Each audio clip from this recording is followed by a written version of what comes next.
I am so excited to have Dr. Tyler Panzner on today. He's a doctor of pharmacology, and we are going to talk about why it is so important to think about how our bodies are doing, our energy levels, because it's really hard to live your most extraordinary life if you are not having the amount of energy you need to meet your daily activities, to be able to think clearly. So we thought it would be completely miss if we didn't talk about how we can optimize how we feel in our own bodies. So, with that said, Tyler, welcome. Thank you so much for having me. And yeah, live your extraordinary life. And that's how I approach my own life. I want to really be thriving and optimizing every minute, every hour, every day that I'm alive. And I think that genetics is an aspect that people understand. They know we have DNA, but people don't understand what you can really do with that. Not even when you're diseased and in the hospital, but throughout your life to optimize these things, to limit inflammation, to improve your mood, to improve nagging pains you have, digestion, etc. With the expertise of someone like me that really understands how substances, drugs, supplements affect cells in our body and how cells behave. That's fantastic. We're going to start right at the beginning because I don't know that everybody understands what pharmacology is. So, why don't you do us a favor and just walk us through what the study of pharmacology is? Something you've obviously spent an enormous amount of your life studying and preparing for. Help us have a little bit more insight into this field of study. Sure, absolutely. So a lot of people confuse it with pharmacy. So a doctorate in pharmacy school, a PharmD versus a PhD in pharmacology is a doctorate in the philosophy of pharmacology. So pharmacists understand the currently approved medications and actively prescribed drugs. They know what doses for which conditions, and they can be involved with the retail side of things, CVS, Walgreens. They could consult with medical doctors, with prescription medications, be involved with clinical trials, among other things. Now, pharmacology is literally doing the lab experiments and research to identify new drugs, new drug targets. What do we want this drug to target? How do we want to alter our cellular behavior? At the end of the day, it's how our cells behave. When they're behaving well, we feel good. And when they're behaving bad, we feel bad. And then over time, that's what leads to chronic diseases. Ultimately, it's a cell issue. And being learn how to identify, synthesize, administer, create, and test new drugs. So for me personally, it was the critical thinking aspect to discover something brand new that really made me choose this path. I always had an interest in supplements, vitamins, how they affected the body. I had to conduct my own research. So not just read papers, I had to grow my own cells, breed my own mice, genetically modify them. In the context of my work, it was breast cancer metastasis, tumor immunology. So how the tumor talks with the immune system to orchestrate its growth and eventual metastasis and discover something new to the field.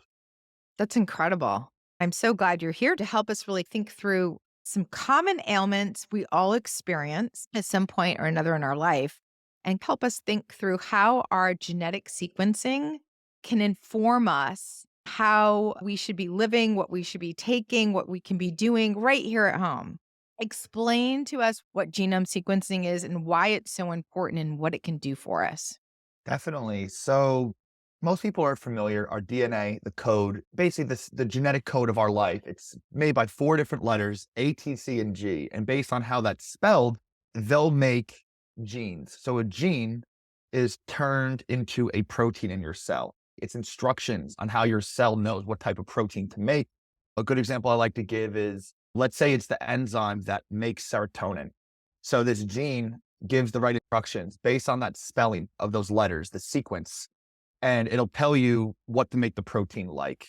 Now, mutations are when one of those letters is misspelled, and those are majority of the time are inherited from your parents, and that misspelling will be converted into a protein that also has that misspelling. And depending where that is on the gene, the misspelling, that can have dramatic effects on how these proteins function. So in the example of serotonin production, you can have mutations on many different areas of that gene that will make it not work as well. Meaning the enzymatic process, the process in your cells of creating serotonin, and it actually also helps make melatonin. can be disrupted. So pretty much forever, that DNA is set in stone. That does not change throughout your life. And that enzyme will be making less serotonin given normal circumstances. So depression is a lot more complex than just one gene. However, in this example, we all hear serotonin is low for depression, and that can absolutely be the case for some people. So they have these mutations, and you can see where it's mutated and say, oh, wow, this person, based on clinical studies, other people with this mutation are 9 times more likely to be addicted to drugs, recreational drugs, because they're trying to get that fix because they have low serotonin. They're more likely to get addicted to that because they like that feeling rather than being addicted to drugs. I'd much rather give them targeted supplementation. So you can bypass this enzyme that doesn't work as well and give your body a different vitamin nutrient to make as much serotonin and melatonin as you want. And that's basically what my practice that I consider holistic genetic health optimization is. It's taking the deep science from conventional medicine, but instead of just figuring out maybe what chemotherapy drug is best for you once you're already sick with cancer, how do we figure out how to make ourselves feel better right here, right now? Me personally, when I first got 23andMe done and started doing this stuff, I was looking at my genes and realizing, oh, this explains why I'm so anxious all the time. This explains why I have brain fog all the time. This explains why I have some gut issues all the time. And giving myself these personalized nutrients, all this stuff is over the counter. It's just knowing which supplement or vitamin is good for you based on your cell's DNA. I got immense improvements. And that's kind of what led me down this rabbit hole of seeing how far this can go.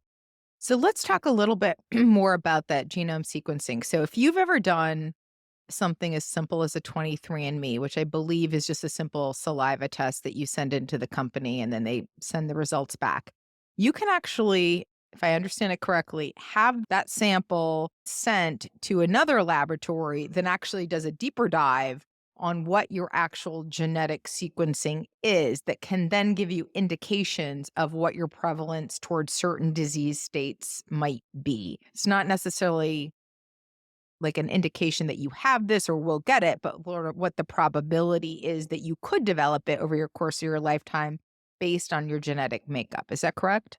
Yeah, definitely. So it's more about the raw data. So 23andMe, they just sequence your DNA and get the raw data there. And then they have an overlay where they basically give these different reports to you.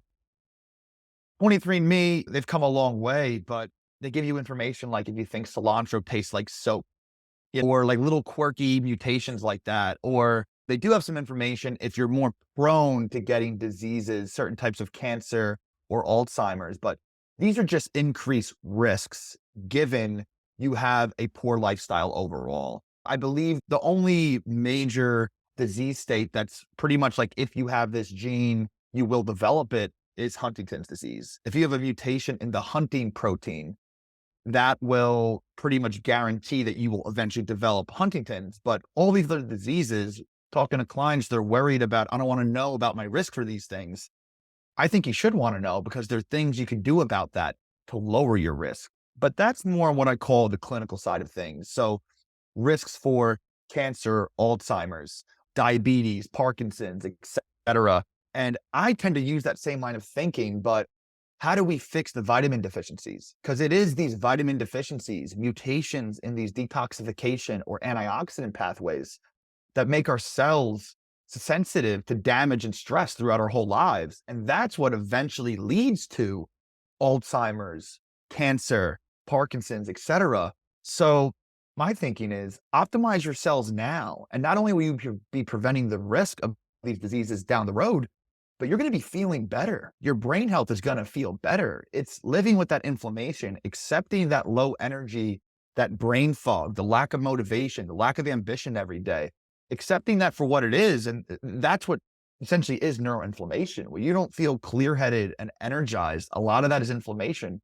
particularly in the brain. So I've really wanted to go all in and seeing if you give your cells what they've been lacking their entire life, and again, they're lacking that because of these mutations. So either they make too much of something, maybe we could lower that with supplementation or lifestyle or diet, or they don't make enough of it.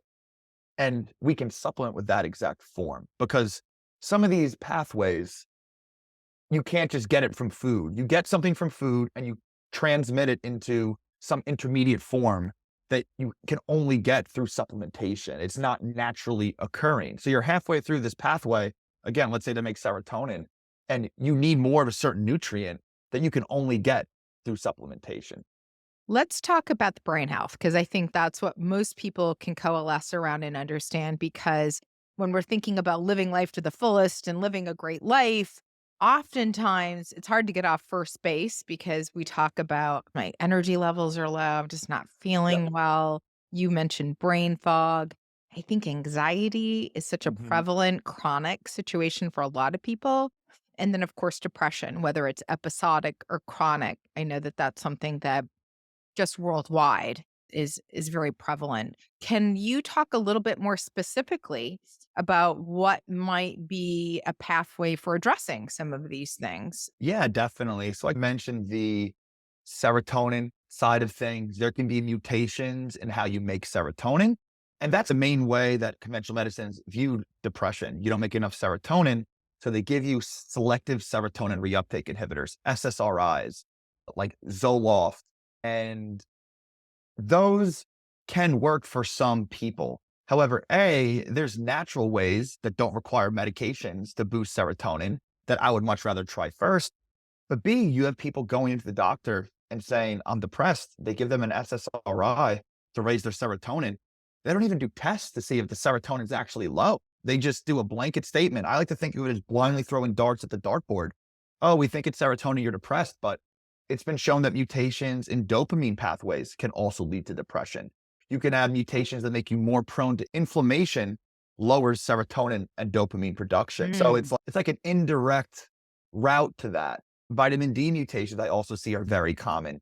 And vitamin D lets your body create more enzymes that make the serotonin and dopamine. So if So you, for example, I have had chronically low vitamin D my entire adult life, which I think is when you get your blood results from like an annual physical, it's like for an average adult, it needs to be over 30 minimum, mhm, right? And then they start to say, okay, we need to do something to pump this up.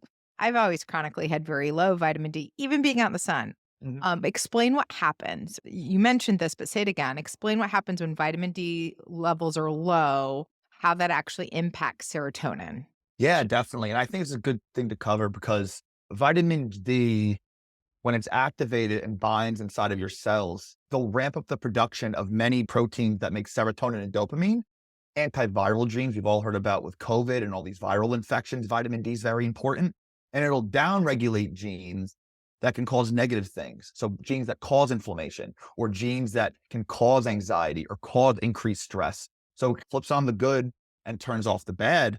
And regarding what you said about low vitamin D your whole life, even in the sun, I actually had that too. I experienced that. And turns out I have mutations in the protein that starts making vitamin D in my skin from sunlight. So basically, I was in the middle of the summer, super tan, going to the beach, and I did not feel good. I felt inflamed, just crawling through life almost, drifting through just day by day.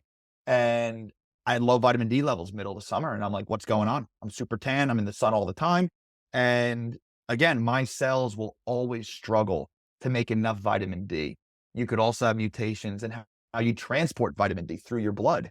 Blood tests are important, but it tests what's in the blood, not what's actually inside of the cell, because inside of the cell is what really matters. And you could even have mutations in once it binds your cells, the receptor. So inside of your cells, it's not as responsive, meaning you don't get as much bang for your buck for your vitamin D. So even if your levels are normal, let's just say your levels are around 60, your cells may only really be responding as if it's like 30 or 40, which I think is pretty low. I personally like to see clients at least around 65 to 80-ish to see how they feel.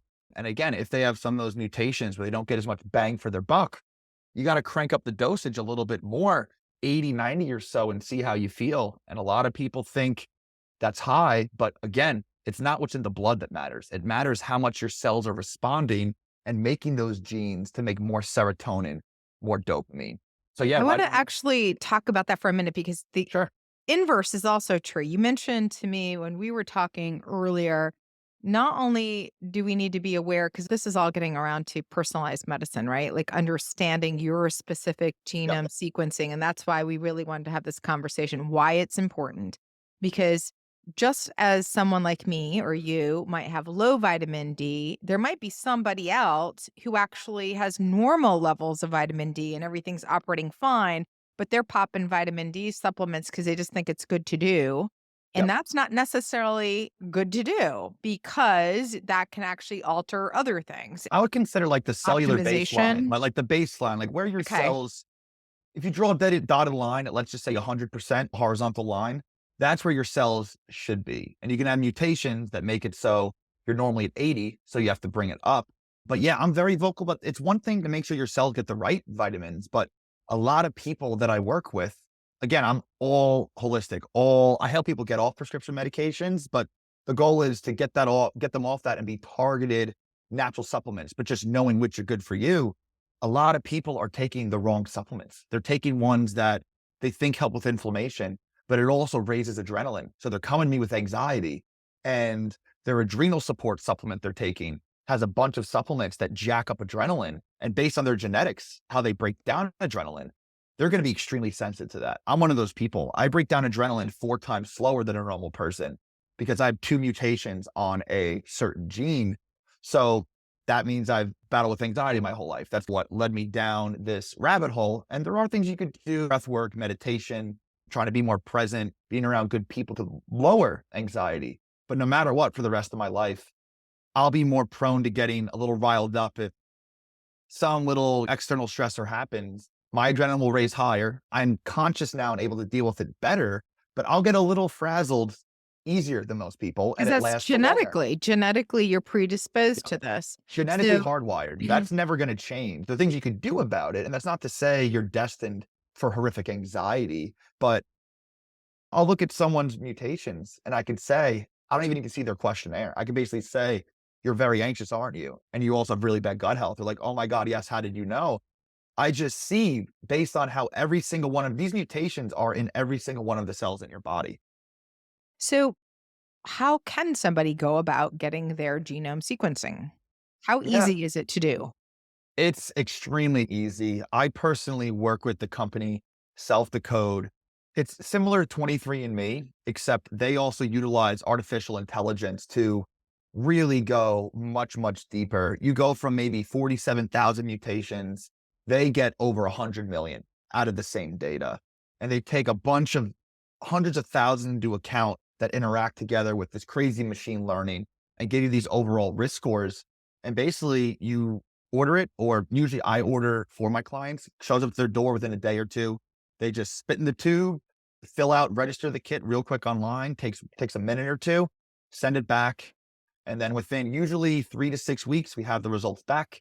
I take that data. See, that in on its own is a good starting point for a lot of people. You can learn a lot about yourself and work with your doctor with that.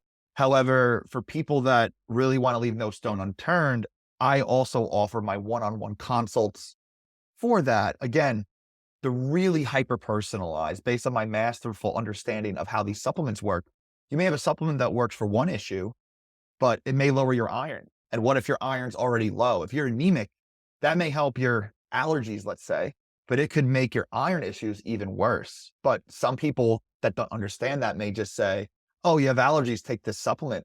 They're not even realizing the side effects. All of these things are drugs, if you ask me, as a pharmacologist, whether it's a natural supplement, a vitamin, or pharmaceutical drug, anything that alters cell biology and alters our physiology, to me, is considered a drug. Obviously, the natural things are usually safer, less side effects. That doesn't mean they're free of side effects. So that's why I really build these custom things. These are supplements you should avoid. And a lot of them are sneaky in these blends and labels, and they'll be hidden in there, and it's making people worse.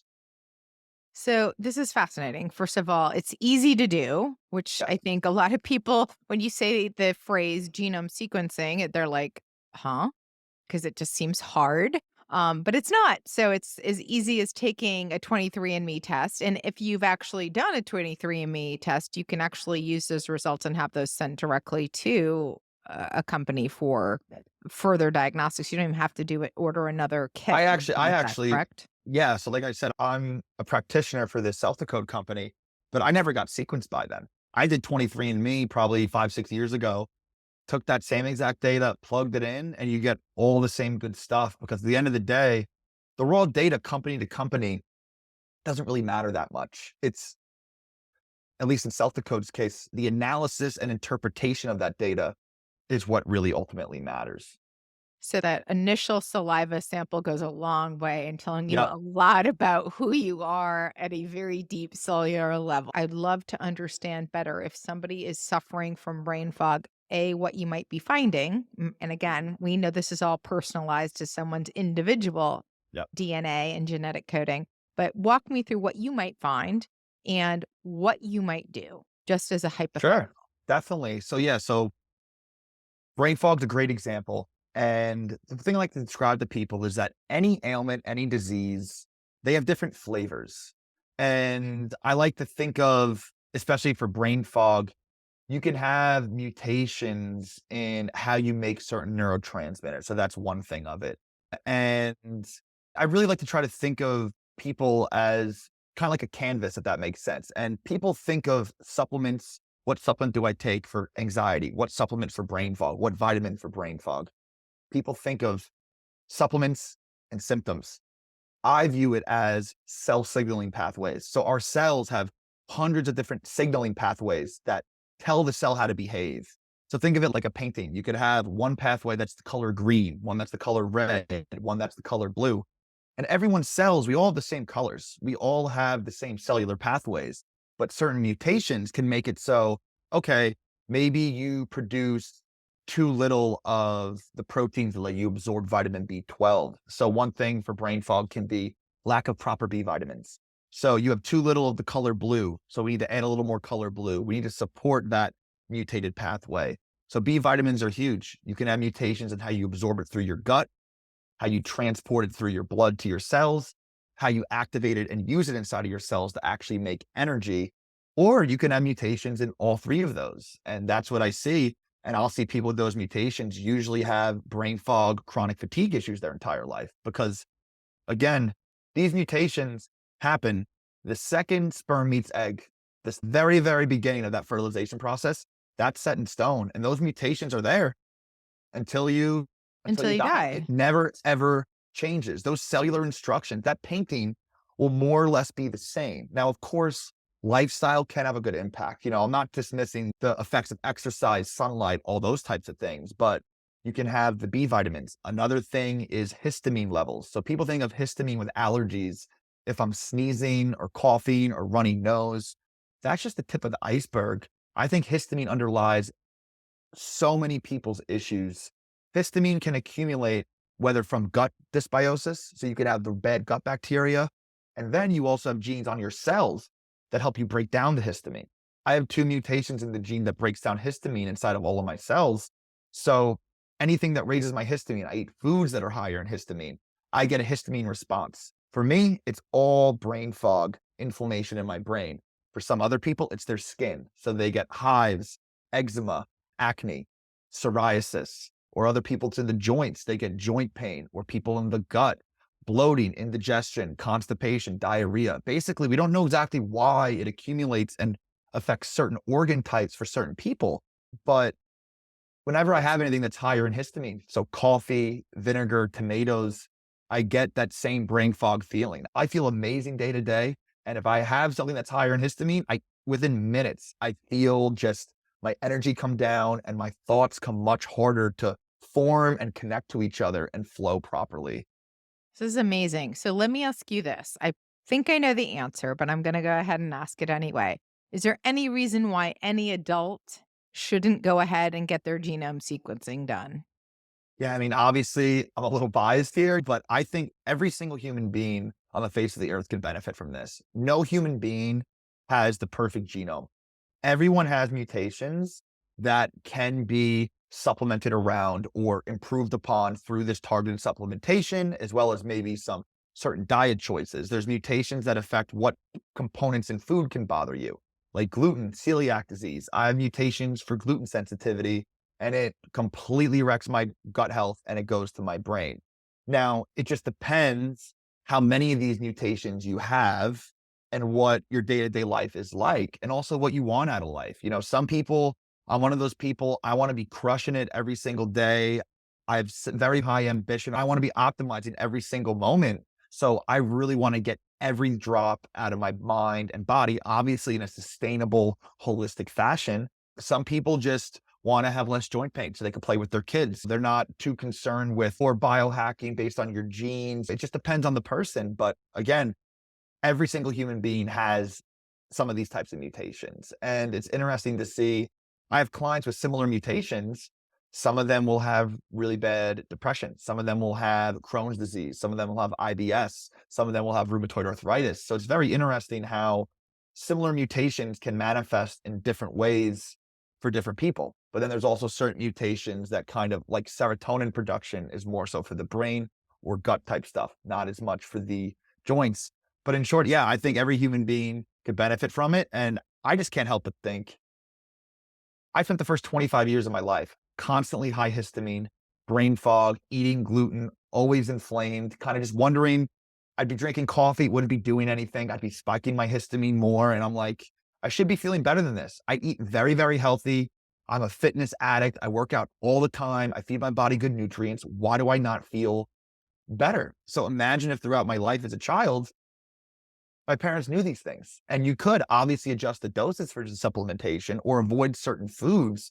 I was being fed foods that a lot of baby foods can be higher in histamine. So that was irritating my Mm. gut as someone, as a child, as a baby that breaks down histamine slower than normal. So imagine, clearly I turned out okay, cognitively wise, but imagine if my brain as a child had all these proper nutrients. I had a lot of B vitamin deficiencies, vitamin D deficiencies.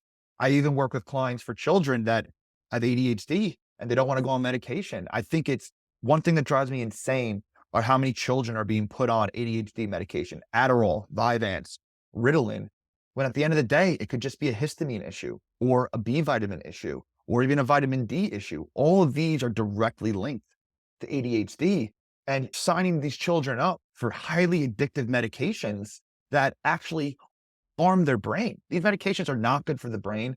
And I think at least lowball 95% of people on these medications have no reason being on them. There is that small percentage with unique genetic mutations, but I would wager there's natural ways to do that instead of skipping all the steps and going right for the pharmaceuticals. And that's exactly why I left the corporate genomics world because that just doesn't make sense to me. So I think we've all talked about this over the years. I know this won't be a surprising conversation. I think there's a place for traditional medicine and Western 100%. medicine. But I also think if you go into other cultures and other countries and Eastern medicine in particular, they're already looking at this kind of stuff from a different way. Probably not necessarily genome mapping, but looking at the body in a different way and thinking about what naturally can be used to help address a variety of issues, right? So I don't think this is new. I do think the level of detail and the road mapping that we have available to us through technology is what's novel and innovative. And what to me is makes it exciting is not an either or. This is a blending of the best of traditional medicine along with understanding your body at a much deeper cellular level to understand what naturally you could be taking, or quite frankly, why you shouldn't be taking something because it's going to have an adverse effect based on your specific genome sequencing. And I do think one of the things that will be interesting to see is how traditional medicine starts to use this in time. Because as AI becomes more prevalent in every aspect of our lives, so why not, from understanding our bodies and our health in a much more in depth way, to prevent disease, to understand our prevalence for it, to take steps to prevent or from just feeling better now. Not even thinking Absolutely. about a future state, but feeling better now. If you feel better, if you have good cellular health today and you continue to perpetuate that good cellular health, the rates of disease are going to be low. It's when the cellular health is poor chronically throughout your life. I mean, cancer is a good example. By the time you get a cancer diagnosis, that's at least 10, 15, sometimes 20 years after the initial cancer forms. It grows very, very slowly. So if you get a diagnosis at 55, 60, you're in your early 30s when this inflammation and then the poor antioxidant support, all of these different pathways created the perfect storm for that first cancer cell to form in its first place. And you brought up a great point regarding the Eastern versus Western medicine. And a good example of that is just the take on autoimmunity. Now, autoimmunity in conventional Western medicine It's irreversible. Nothing you can do about it. The body is just attacking itself. Eastern medicine, more holistic view of things is, and I'm under this belief, believing that our body, our cells are so wise and smart, they respond according to their environment. So if you're having an autoimmunity, there is something there that is causing your body to try and attack it, and it can't get it out. So your own cells are being caught in the crossfire, whether that's heavy metal toxicity or mold toxicity, microplastics. All these things are external environmental. People think it's not genetic, but in fact, all of the susceptibility to these environmental stressors are dictated by genes. There are genetic mutations that make you much more prone to specifically lead toxicity or cadmium toxicity, which is very high in a lot of grains we eat now. So you may be eating a lot of grains and be absorbing more cadmium, heavy metals, than someone without these mutations. Or same with the mold toxicity. Work with a lot of health coaches that they've been doing the work for years and years and years, all these detox binders, this and that. They felt better, but they're still not fully healing. They're getting sick again. These people that are constantly sick, it doesn't occur to people that those cell pathways that help you detox these things are mutated. So you may get rid of that virus or get rid of that mold, but you're not supporting the mutated cellular pathways that made you susceptible to it to begin with. So you heal for a little bit and then you get exposed to a relatively smaller amount than would make a normal person sick.